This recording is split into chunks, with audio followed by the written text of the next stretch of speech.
जय श्रीमन नारायण, जय श्रीमन नारायण, जय श्रीमन नारायण। जैसा कि आप सभी लोगों को यह ज्ञात है, 7 सितंबर 2025 रविवार से पितृपक्ष प्रारंभ हुआ है और 21 सितंबर रविवार तक यह पितृपक्ष रहेगा।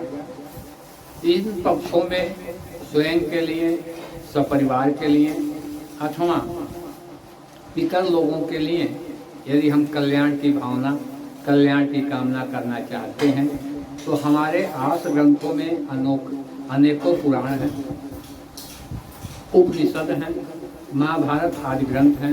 इन ग्रंथों का यदि हम कथा श्रवण करें, इनका मनन करें, चिंतन करें तो सपरिवार का कल्याण एवं पितरों का कल्याण हो सकता है। श्रीमद् भगवद गीता तो अपार निधि है। श्रीमद् भगवद गीता का संपूर्ण पाठ होना ही चाहिए पितृपक्ष में। यदि संभव नहीं है तो 7वें अध्याय का पाठ मात्र 30 श्लोक है। इस पाठ करने मात्र से प्रत्येक मानव का अथवा उनके पितरों का कल्याण हो जाता है। पाठ को स्वयं करना चाहिए अथवा किसी संस्कारी ब्राह्मण से, साधु संत से अथवा गुरु पुरोहित से इस कथा को सुननी चाहिए, इसके भाव को, अर्थ को समझना चाहिए। परंतु आजकल क्या हो रहा है, आजकल हम टीवी ऑन कर देते हैं, मोबाइल खोल लेते हैं और मोबाइल और टीवी के माध्यम से वह कथा सुनते तो जरूर हैं, लेकिन शांति से बैठ करके कथा हम लोग नहीं सुनते हैं।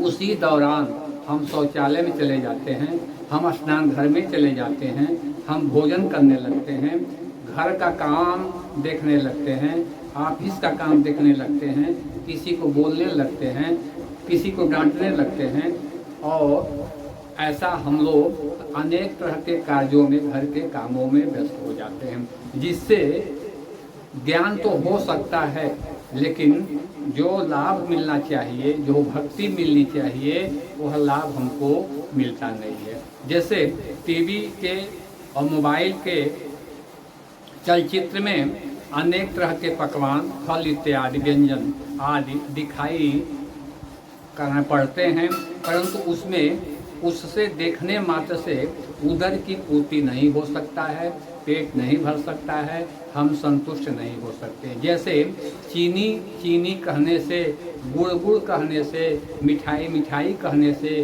उसकी महिमा सुनने से मुंह मीठा नहीं हो सकता है। मुझे, आपको सभी को गुड़ खाना पड़ेगा, चीनी खाना पड़ेगा, फल खाना पड़ेगा, भोजन लेना पड़ेगा, तभी उदर की पूर्ति हो सकता है।